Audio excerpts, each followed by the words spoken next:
Welcome to our deep dive today. We're exploring something pretty unique. It's called the Liat Show. Okay. Think of it like the Late Show, but with a twist. Like instead of late night, it's more daytime vibes, Yeah. And it really digs into Israeli culture. Oh, interesting. Yeah, we're talking music, food, even entrepreneurship. And it's all woven together with personal stories from the show's creator, Liat Portal. So it's not just like a cultural overview, but a personal take too. Exactly. Lita actually calls herself an architect of narratives, which I think is so cool. It fits though, from what you're saying. It sounds like she's building something, not just like presenting facts. Totally. And her writing style, Yeah. super engaging. It's like you're at a live performance, even though you're just reading. Wow. Gotta check that out. Oh, and get this, she's also playing around with AI to make podcasts. We'll definitely get into that later. So definitely. But first, let's talk content. Her collab with Kevin Alexander, he's a music enthusiast from Substack's On Repeat Records. Their series on Israeli music culture is amazing. Oh yeah, I saw that. Starting with Ofra Haza, right? Yep. You familiar with her? Vaguely. Like 80s big international star. Exactly. She blended her Yemeni heritage with modern pop. Had a huge global impact. Cool. So like bringing tradition into the contemporary. Yeah. Her song Nin'Alu, it's a traditional Yemeni poem set to this modern beat. Perfect example of that fusion. I'll have to listen to that. Oh, you should. But, okay, imagine this. 1983, Eurovision Song Contest in Germany. Ofra Haza is representing Israel. High stakes. Right, and she's singing this powerful song, Chai. It means alive in Hebrew. Powerful title. And get this, the song's big line, Em Yisrael Chai, meaning the people of Israel live, it became like a musical anthem. Wow. So representing something bigger than just a song almost. Totally. But here's the ironic part. Mhm. This anthem, meant to be about unity, it actually started some serious fan rivalry. Like fighting over who loves it more. Basically. Yeah. Liat compared to like the Brenda and Kelly feud from 90210, which like if you weren't around for that, it was intense. So even music with a positive message can get caught up in the drama. For sure. But it also shows you how powerful music is, right?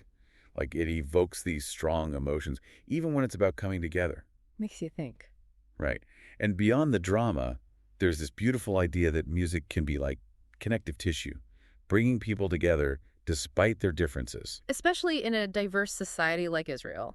Liat talks about that a lot, how Israeli music goes beyond politics and culture to create these moments of unity. We could all use a bit more of that, honestly. Shared experiences, like music, can help bridge those divides. Absolutely. And, you can experience this firsthand through Liat's show. It's on tons of platforms, Substack, Spotify, Apple Podcasts, you name it. Oh, awesome. But there's something else that's really cool and important, actually. Liat's trying to hit 1,000 subscribers on YouTube by the end of the month. Okay. Is there a reason for that or just a milestone? It's a big milestone for her because it would qualify her for the YouTube Rising Star Award, which, let's be honest, she totally deserves. That's great. So if people like what we're talking about here, they could go subscribe and help her out. Exactly. It only takes a second, but it can really help Liat reach a wider audience. I'm all for that. Wow. Supporting creators, especially those doing such unique work. Absolutely. And speaking of unique, Liat's really good at blending personal stories into her insights on Israeli culture. Like, for example, she talks about her dad being a huge Beatles fan. Really? Yeah. Which shows how, even before the internet, those Western influences were present in Israel. It's not always what we think of when we picture like pre-internet cultural exchange. Right. And then she'll talk about like traditional family henna events, giving you a glimpse into that side of things. So she's weaving it all together, the personal and the cultural. Exactly. That's what makes her work so relatable and engaging, Yeah. You mentioned earlier that she's using AI for podcasts. Yeah, I'm curious about that. So she's experimenting with Notebook LM. It's this Google tool that lets her produce podcasts, like with AI assistance. Whoa, that's next level. Right. She's not just pushing boundaries with her content, but also with how she creates it.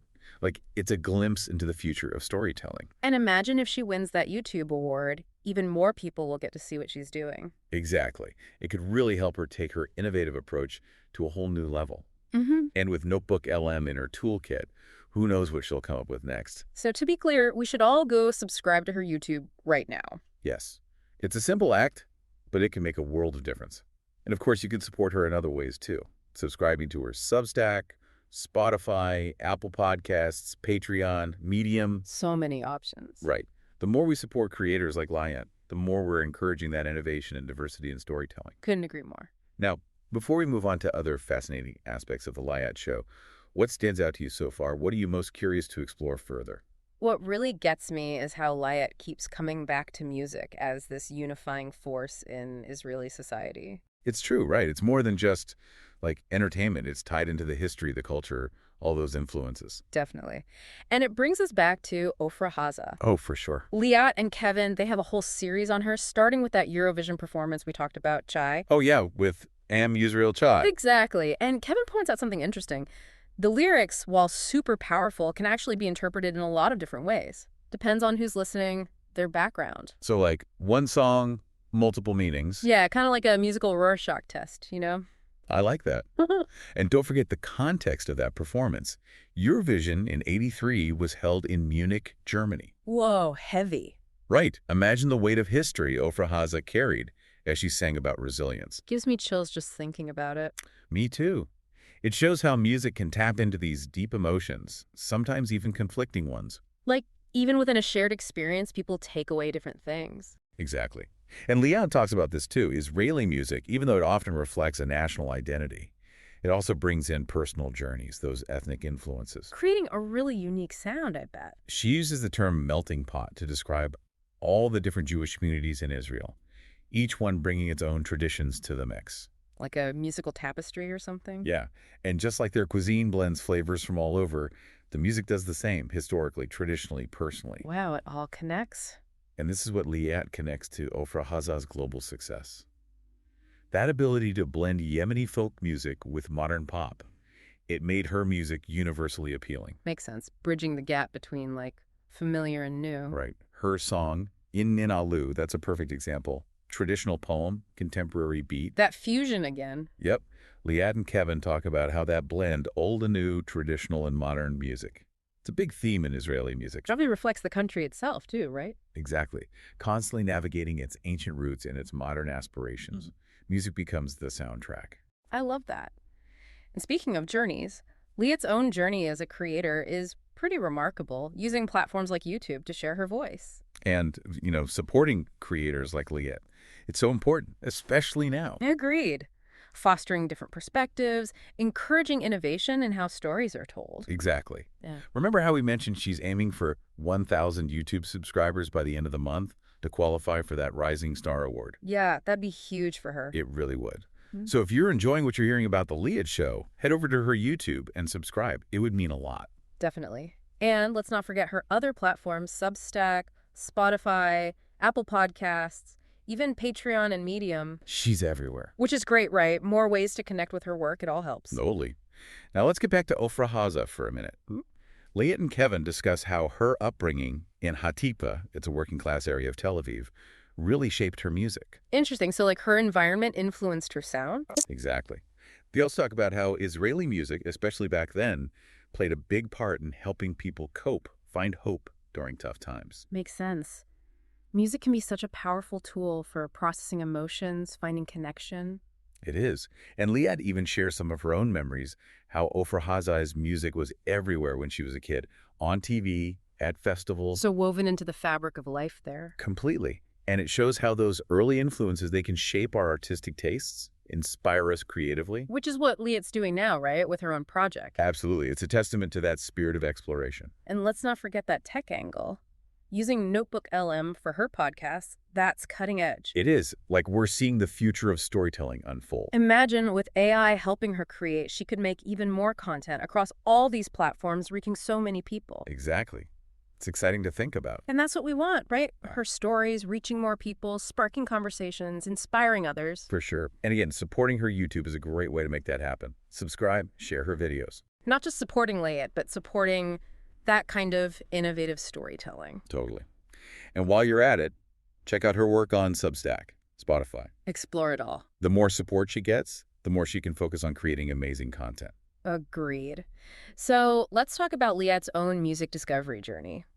She shares some cool insights into how she found new music growing up in Israel. Oh, yeah, like family events, the radio, her dad's Beatles obsession. Right, her dad was a Beatles fan in Israel. Big time. That's awesome. Shows how our musical tastes are shaped by so many things. Right, personal experiences, culture, even chance encounters. Speaking of chance encounters, Liat mentions how she met Kevin Alexander. Oh yeah, tell me about that. They connected on Medium.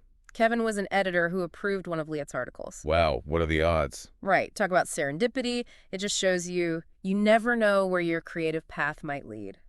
And sometimes the most unexpected connections lead to the coolest collaborations. It's true. Yeah. And hey, maybe by subscribing to Liat's YouTube, you'll discover your next favorite podcast or a new artist you love. Exactly. It's all about exploring, connecting, supporting creators who are pushing those boundaries.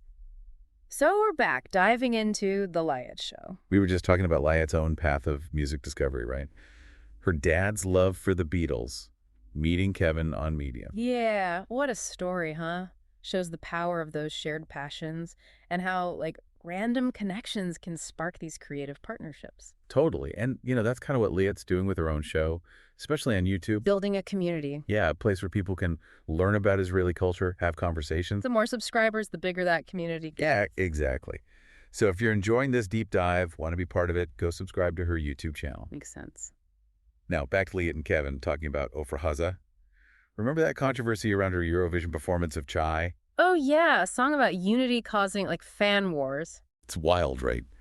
Even art with the best intentions can bring up some complicated feelings. True.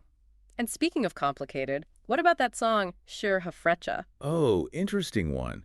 It became a symbol of female empowerment in Israel, right? But the word frecha itself, it's kind of derogatory. Really? Yeah, like slang for women who don't fit the mold, especially Mizrahi women, those with roots in Middle Eastern, North African Jewish communities. So reclaiming the word, almost. Exactly. In the film Schlager, Ofra Haza's character, she's mocked for wanting to dance like a frecha. But she owns it, turns it into this anthem of self-expression. I see, turning a negative into a positive. Exactly.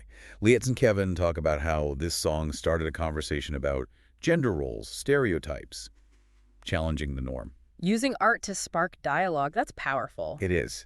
And it reminds me, sometimes the most impactful stories come from places you don't expect. Just like Liat's show, right? You might have found it randomly, an article, a podcast. Speaking of which, have you checked out her YouTube yet? Tons of great content there. I'm adding it to my list. Good.